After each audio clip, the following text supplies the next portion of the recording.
Istorya Tagalog Horror Stories.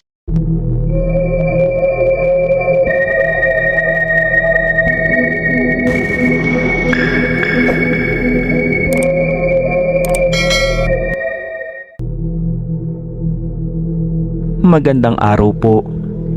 Itago niyo na lang po ako sa pangalang Berto. 45 anyos at kasalukuyang naninirahan sa Bulan, Sorsogon. Kasama ang aking abuela na siyang nagpalaki at nag-aruga sa akin.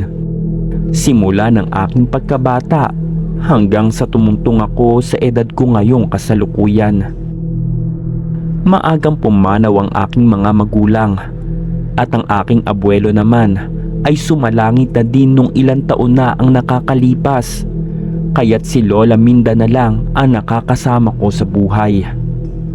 Sa edad kong 40, nanatili pa din akong binata sapagkat wala namang babaeng nagkakagusto sa akin. Bukod kasi sa pagiging pangit na may kaitiman ng balat, ay isinilang din akong may kapansanan. May malaki din akong hiwa sa labi at hirap sa pagsasalita ng tuwid. Kaya't madalas na napipintasan ng ibang tao. Sa madaling salita ay ngongo po ako at nakuha ko ito simula nang iluwal ako sa sinapupunan ng namayapa kong ina. Payak lang ang pamumuhay namin ni Lola Minda at sa liblib pa ng baryo kami naninirahan.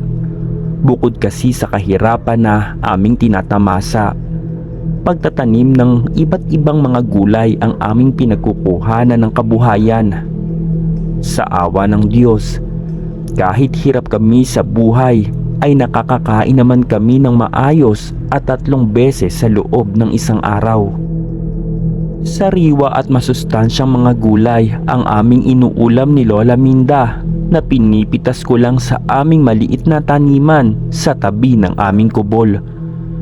Taong 1975 sa buwan ng Nobyembre ay binisita namin ni Lola Minda ang puntod ng mga mahal namin sa buhay sa maliit na sementeryo na nakasadlak sa aming bayan.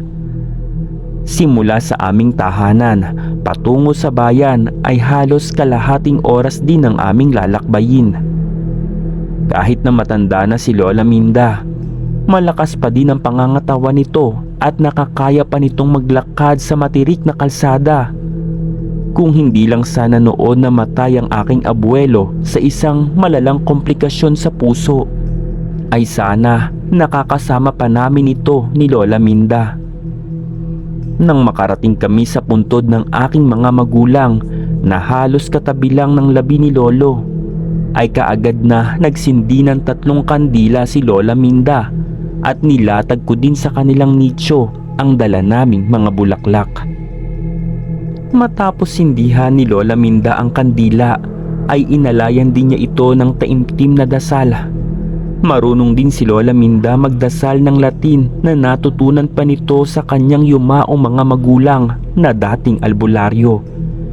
Kaya't may pagkakataon na nanggagamot din si Lola sa mga taong may karamdaman na hindi kayang gamutin ng mga doktor tulad ng kulam at barang. Pinaiksi muna namin ang mga kandila bago naming tuluyang lisanin ang kanilang puntod.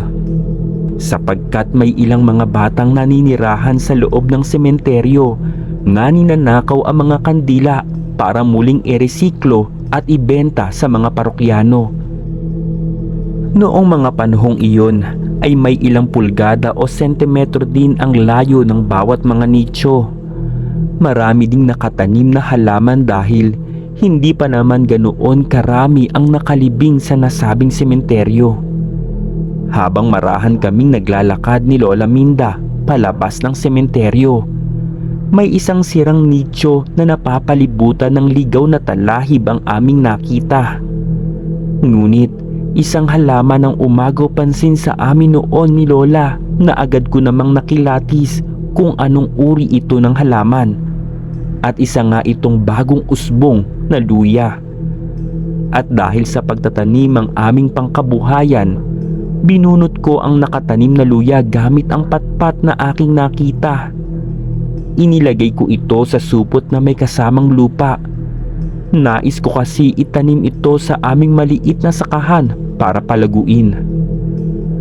Bago kami tuluyang bumalik sa aming sityo, ay dumaan muna kami sa palengke upang bumili ng 2 kilong bigas at isda na uulamin namin para sa hapunan. Hindi na namin problema ang iba pang gulay sapagkat meron namang kaming mga tanim. Matapos naming bumili ni Lola Minda, ay agad kaming naglakad pabalik sa aming baryo at ako na rin ang nagbitbit ng lahat ng aming pinamili. Habang naglalakad kami papasok sa aming sityo, may isang babae ang nakasabayan namin. Hindi ko maaninag ang mukha nito dahil nakasuot ito ng malong na itim na halos natatakpan ang muka at nakasuot din ito ng bestidang kulay itim. Hinayaan na lang namin iyon ni Lola Minda at naisip namin na baka galing din ito sa sementeryo at dinalaw ang kanyang mahal sa buhay na namayapa. Ngunit nung nasa kalagitnaan na kami ng aming sityo, ay lumihis ito ng daan patungo sa masukal na kakahuyan.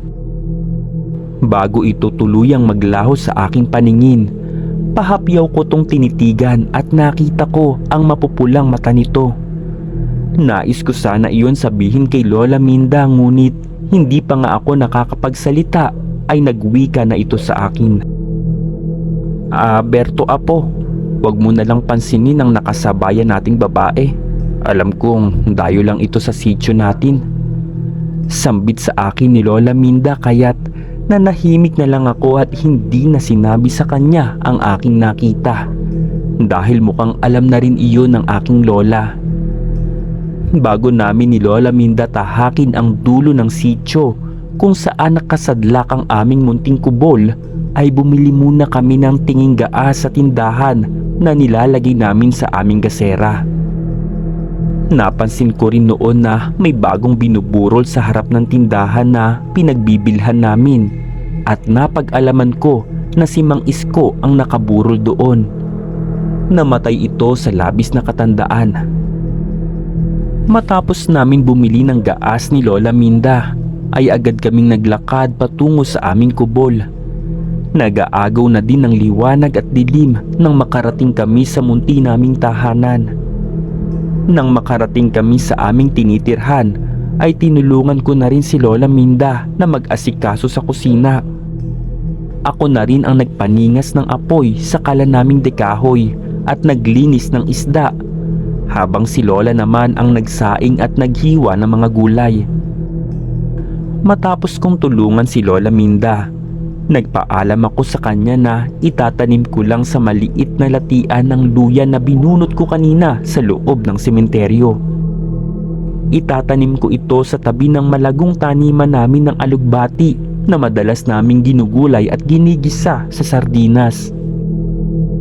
Matapos kong itanim ang bagong usbong na luya, ay binuhusan ko ito ng kaunting tubig at pinalibutan ng ilang tinapyas na kawayan sa buong paligid.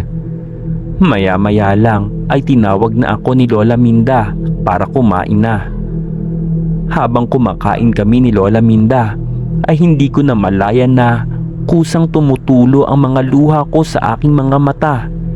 Hindi ko kasi maiwasang isipin na si Lola na lang ang nakakasama ko sa buhay, at natatakot din ako na baka isang araw ay iwan na rin ako nito, dahil may katandaan na rin si Lola Minda at ayaw ko iyon mangyari. Mahal na mahal ko si Lola Minda at siya ang nagpalaki sa akin sa mahabang panahon na lumipas. Siya ang tumatayong magulang ko at pinalaki niya ako na may mabuting pag-uugali at may takot sa Poong lumikha. Berto Apo, bakit ka malungkot? Tumutulo na naman ang mga luha mo. Alam mo Apo, malakas pa ako. Ilang taon pa ako mamamalagi dito sa mundo. Kaya huwag kang malungkot. Alam mo namang masamang umiiyak sa harap ng pagkain, diba? Wika ni Lola Minda sa akin na alam nito ang ibig ipahiwatig ng mga luha sa aking mga mata. Ngumiti lang ako sa sinabi ni Lola Minda bilang tugon sa kanyang sinabi. Matapos naming maghapunan ay ako na rin ang nagligpit ng aming pinagkainan at naghugas ng mga pinggan. Ginagawa ko ang lahat ng ito bilang pagtanaw ng malaking utang na loob sa pagmamahal na iginawad nito sa akin. Sa oras ng aming pagtulog ay para akong bata na palagi nasa kanyang tabi. Binabantayan ko siya sa oras ng kanyang pagtulog, lalo na pag sinusumpong ito ng kanyang hapo o asma na nauuwi sa matagalang pag-ubo. Isa noon sa libangan ni Lola Minda ang pakikinig ng lumang awitin sa debaterya naming radyo. At ito rin ang nagpapasaya sa kanya sa oras na ilapat niya ang kanyang likod sa kalumpyo. Isang gabi habang nasa kasarapan ako ng tulog ay bigla na lang akong nagising dahil sa isang masamang panaginip. Nakita ko kasi sa aking panaginip na hinihila ng isang nilalang si Lola Minda palabas ng aming tahanan at nakakakilabot ang wangis ng nasabing nilalang. Saglit akong bumangon sa aking pagkakahiga upang uminom ng tubig para mahimasmasan. Bago ako tumungo sa kusina, sinipat ko muna ng tingin si Lola na mahimbing pa rin natutulog. Nang makarating ako sa kusina, ay agad akong kumuha ng isang basong tubig na sinalo ko pa sa palayok. Habang nilalagok ko ang tubig, ay nakadinig ako na may hinang yabag sa aming maliit na taniman na halatang may tao roon dahil lumalagit-git ang mga tuyong dahon at maliliit na sanga na nakasadlak sa lupa. Marahan ako naglakad patungo sa sala malapit sa bintana kung saan matatanaw ko ang aming taniman. Nagkataon naman na noon ay bilog ang buwan at maliwanag ang sinag ng buwan kung kaya't malinaw kong nasisilayan kung may tao nga ba sa aming taniman. Nang sumilip ako sa maliit na butas ng aming bintana, ay nagulantang ako sa aking nasaksihan sapagkat may isang magandang babaeng nilalang na nababalutan ng sanga ang buong katawan at may matitingkad na bulaklak na nakapatong sa kanyang ulo. May lumalabas din na liwanag sa kanyang katawan at naaamoy ko rin ang mabangong halimuyak ng mga bulaklak na nanggagaling sa kanyang katauhan. Subalit, ang labis kong ipinagtataka kung bakit naroon ito sa bagong tanim ko na luya habang binubuhusan ng tubig na kumikislap sa liwanag ng buwan. Hindi ko maisip noon na may ganoong nilalang at totoo palang may nabubuhay na engkantada sa daigdig. Nagugulumihanan ako sa aking nasilayan dahil matapos ito diligan ng mayumi at marikit na nilalang ay hinipan niya ito kasabay ng pagsipat nito ng tingin sa aking kinaroroonan. Malapad na ngumiti na tila alam niyang sumisilip ako. Matapos itong ngumiti na nakakabighani ay bigla itong naglaho sa aking paningin sa isang kisap mata. Ngunit ang labis kong ipinagtataka kung bakit bigla akong nakaramdam ng matinding antok nang maglaho ito sa aking paningin.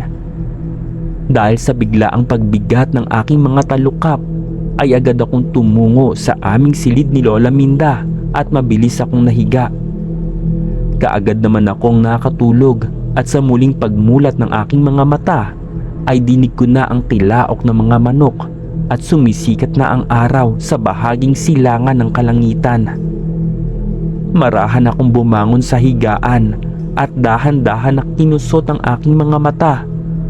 Noong umagang iyon ay wala na sa kanyang higaan si Lola Minda. Saglit kong inunat ang aking mga braso upang tumungo sa kusina para magmumog at maghilamos. Nang makarating ako sa kusina ay agad kong natanaw si Lola na abala noon sa pagbabalat ng kamoting kahoy na sasaingin nito para sa aming agahan. Matapos kong maghilamos ay muli kong tinulungan si Lola Minda dahil ako lang ang kaagapay nito sa lahat ng mga gawain.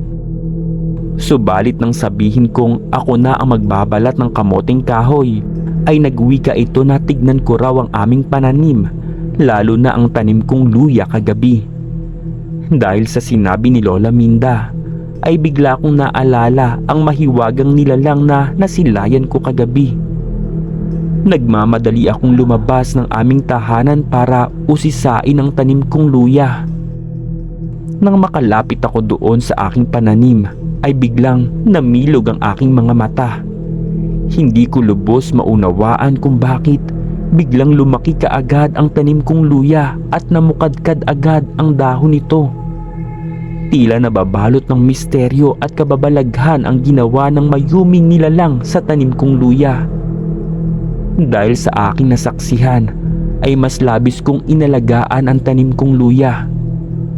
Palagi ko itong dinidiligan. Simula nang itanim ko rin ang luya, ay mabilis na namumulaklak ang ibang tanim kong mga gulay bilang senyalis na magbubunga na ang mga ito. Naisip ko noon na nagdala sa amin ng swerte ang luyang nakita namin ni Lola Minda sa sementeryo ng nakaraang araw. Subalit ang tungkol sa mahiwagang nilalang na aking nakita ay hindi ko muna sinabi sa aking abuela. Hindi ko na rin kailangan pa na sabihin ang tungkol sa bagay na iyon dahil naniniwala si Lola Minda sa mga maligno, engkanto, lamang lupa at diwata, lalo na't isa siyang manggagamot. Sa mga lumipas pang mga araw ay tuluyan ng lumaki at namukadkad ang tanim kong luya. Ngunit isang bagay ang umagaw ng aking atensyon nang masipat ko ng tingin ang isang maitim na bagay na nakabaon sa lupa malapit sa ugat ng luya. Napansin ko na isa itong unod at nang bungkalin ko ito ay isang malaking unod na kulay itim na luya ang aking nakita. Alam ko noon na hindi pa ang tamang panahon para mamunga ito sa ilalim ng lupa, pero bakit nagkaunod ito? Bukod sa malaking itim na luya, ay sumuha din ng panibagong binhi ang tanim kong luya na tila may sarili itong buhay na dumadami sila at nagkalat sa taniman ko ng alugbati. Dahil sa kuryosidad ay ipinakita ko kay Lola Minda ang itim na luya. Iyon kasi ang unang beses kong makakita ng pambihirang itim na luya sa tanang buhay ko. Berto apo, mukhang kakaiba ang luyang ito. Tingin ko ay may bertud ito ng isang engkanto o lamang lupa. Hindi kaya't pagmamayari ito ng isang nilalang na nabubuhay sa mundo ng mga engkanto. Sambit noon ni Lola Minda sa akin at doon ko nga sinabi sa kanya ang tungkol sa mahiwagang babae na aking nakita noong nagdaang gabi. Inilarawan ko noon kay Lola Minda ang itsura ng mayuming dilag at doon na nga natukoy ni Lola na isang engkantada ang aking nakita. Ito raw ay biyaya sa akin ng mga taong lipod na tawag sa amin sa Bicol at sa Tagalog naman ay mabubuting engkanto na mapagmahal sa kalikasan. Simula nang mapasa kamay ko ang itim na luya ay sunod-sunod na swerte ang dumating sa aming buhay sapagkat lumago at namunga ng hitik ang tanim kong mga gulay na ibinenta ko sa pamilihang bayan. Dumami din ang tanim kong luya at nakakapag-ani rin ako ng marami. Subalit, pangkaraniwang dilaw na luya lang ang mga unod o bunga nito sa ilalim ng lupa. Nagtataka din ako sa itim na luya kung bakit hindi ito natutuyo at palaging sariwa na kahit wala ito sa lupa. Dahil sa sinabi sa akin noon ni Lola Minda na ibalot ko raw ito sa pulang tela. Inalayan din ni Lola Minda ng dasal ang itim na luya. Nung sumapit ang mahal na araw at Kwaresma, ay hinandugan ito ng aking lola ng orasyon para maging mabisa at epektibo na pampaswerte. Kahit na sinuwerte kami sa aming pananim, ay sadyang malas na talaga ako sa pag-ibig dahil wala talagang babaeng nagkakagusto sa akin dahil siguro sa pisikal ko na kaanyuan. Yung tipo na hindi ka talaga lalapitan ng babae at wala din akong lakas ng loob na manligaw sa dalagang napupusuan ko sa aming sityo at tanging paghanga lang ang kaya kong gawin. Subalit nagpapasalamat pa din ako sa Panginoon dahil may isang babae sa mundo na labis akong minamahal at inaalagaan na walang iba kundi ang aking butihing abuela. Isang araw ay isang pangyayari ang hindi ko inaasahan dahil biglang sinumpong si Lola Minda ng kanyang asma at halos walang tigil ito sa kakaubo habang sapu-sapu niya ang kanyang dibdib. Nahihirapan rin siyang huminga at inaapoy ng lagnat. Labis akong nababahala noon kay Lola at hindi ko rin maiwasang umiyak. Naglaga din ako noon ng dilaw na luya, pati rin dahon ng guyabano at balahibong pusa para maibsan ang labis na pag-ubo ni Lola Minda.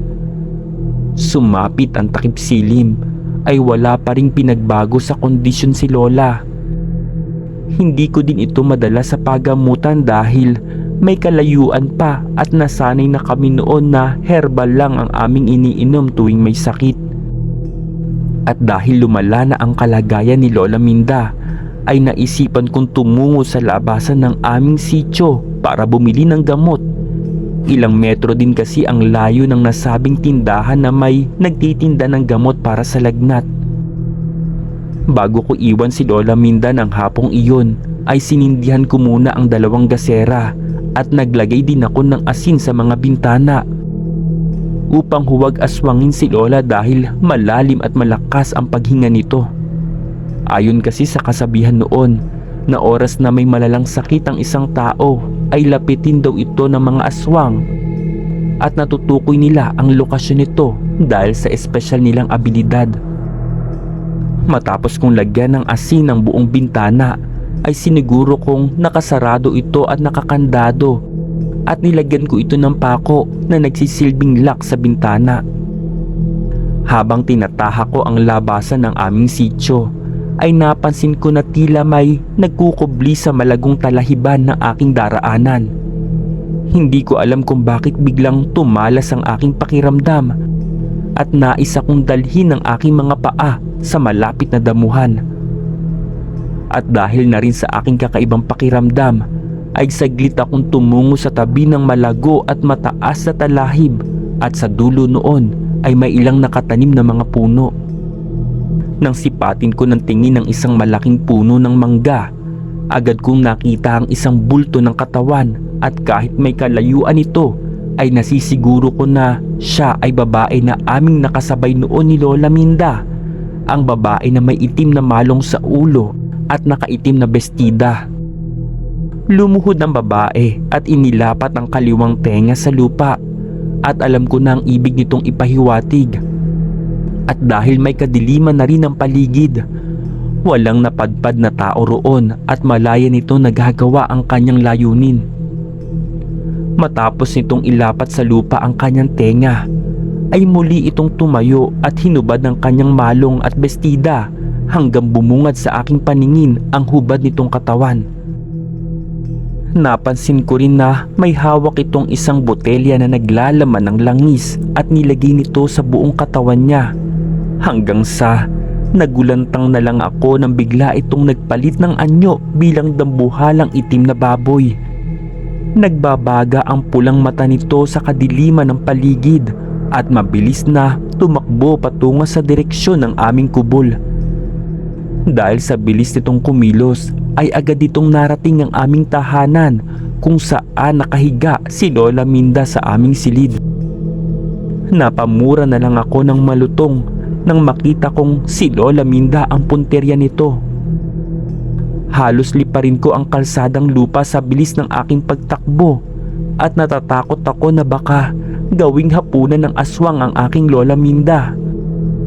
Habang papalapit ako sa aming tahanan ay malinaw kong nadidinig ang malakas na atungal ng mabangis na aswang na nag-anyong itim na baboy at halatang sinisira nito ang aming dingding na gawa sa manipis na hibla ng kawayan. Nadidinig ko rin ang halinghing ni Lola Minda na walang tigil sa kakaubo habang humihingi ng tulong. Ewan ko kung bakit biglang tumalas ang aking pakiramdam at pandinig kahit wala naman akong tinatangan na mutya. Naisip ko noon na konektado ako sa bertud ng itim na luya na regalo at gabay sa akin ng engkantada. Nang makalapit ako sa aming munting tahanan, ay napasigaw na lang ako ng malakas dahil tuluyan itong nasira ang dingding sa mismong silid kung saan nakasadlak ang aking lola. Kahit na nakakaramdam ako ng takot ng mga sandaling iyon, tinatagan ko ang aking sarili upang harapin ang mabangis na aswang. Minura ko ito ng paulit-ulit kasabay ng paghugot ko ng sundang sa aking baywang. Ngunit tila hindi ako nito pinapansin at nakatuon ang atensyon nito sa nangihina kong abuela. Kaya't maliksi akong kumilos at hinarabas ko sa kanya ang hawak kong sundang. Matapos lumapat ang talim ng sundang sa malapad na katawan ng itim na baboy, ay umangil ito ng malakas. Subalit tila makunat ang balat nito. Dahil hindi man lang bumaon ng malalim ang pagkakataga ko sa kanya. Dahil sa aking ginawa, binaling nito ang kanyang atensyon sa akin at walang habas na sinugod ako gamit ang matutulis niyang ngipin habang tumutulo ang malapot at bumubulang likido sa kanyang bibig. Hinaribas ako nito ng malakas gamit ang kanyang ulo, dahilan ng aking pagkadapa sa lupa. Matapos kong lumugmok sa lupa, kinagat nito ang aking binti na labis kong ikinasigaw dahil dama ko ang matinding sakit na bumaon ng matutulis nitong ngipin sa aking balat. Habang sinasakmal nito ang aking binti, ay pahigpit ng pahigpit ang pagkakabaon ng matatalas nitong pangil na halatang nais nitong putulin ang aking binti. At dahil labis akong nasasaktan, mahigpit kong hinawakan ang sundang at inangat ko ito sa kawalan sabay hariba sa ulo nito ng paulit-ulit hanggang sa tumuklap ang mga ngipin nito sa aking binti. Nang muli akong makatayo ay binuhos ko ang aking lakas sa aking mga braso at walang habas na itinarak ko sa lalamunan ng itim na dambuhalang baboy ang dulo ng sundang na agara namang bumaon sa leeg nito. Dahil sa dami ng dugo na umaagos sa kanyang sugat, ay dahan-dahan itong nangihina hanggang sa humandusay ito sa sahig. Nang mapansin ko na tuluyan na itong nanghina, ay muli kong hinugot ang sundang at tinabas ko ang leeg nito hanggang sa naputol ang kanyang ulo. Matapos kong mapaslang ang itim na dambuhalang baboy, ay agad kong pinunit ang laylayan ng aking damit at mahigpit kong tinalian ang malaking sugat ko sa binti para mapigilan ang labis na pagdurugo. Nang makalapit ako kay Lola Minda, hinawakan ko ang noo nito at inaapoy pa rin ito ng lagnat. Hanggang dumating sa punto na tila may bumubulong sa aking isipan na humiwa ako ng maliit na piraso ng itim na luya at pakuluan ito. Matapos ko itong pakuluan ng ilang minuto, ay mabilis kong sinali ng baso at pinalamig ko muna bago pinainom kay Lola Minda. Isang himala ang nangyari matapos inumin ng aking abuela ang pinakuluang itim na luya, sapagkat biglang bumaba ang init ng temperatura ng kanyang katawan at hindi na rin umuubo ng madalas at nawala na rin ang malalim nitong paghinga. Labis ang kasiyahan ng aking naramdaman at guminhawa ang pakiramdam ni Lola Minda. Agad ako naglikom ng maraming sanga ng tuyong kahoy at palapa ng niyog para sunugin at tupukin ang katawan ng aswang hanggang sa tuluyan itong maging abo. Kinabukasan ay isang panibagong pag-asa ang namutawi sa aking kamalayan dahil mabuti na ang pakiramdam ng butihing kong lola. Isang hiwaga at himala ang aking natunghayan ng nagbigay ng liwanag sa pagitan namin ni Lola Minda. Sa awan ng kalangitan ay matagal kong nakapiling si Lola Minda at siya lang ang nag-iisang babae sa aking buhay sa mahabang panahon. Hindi man ako pinalad makahanap ng makakatuwang sa buhay. Nagpapasalamat pa rin ako dahil may isang Lola Minda na nagmamahal sa akin ng lubusan hanggang sa dulo ng kanyang nalalabi na pananatili sa mundong ibabaw.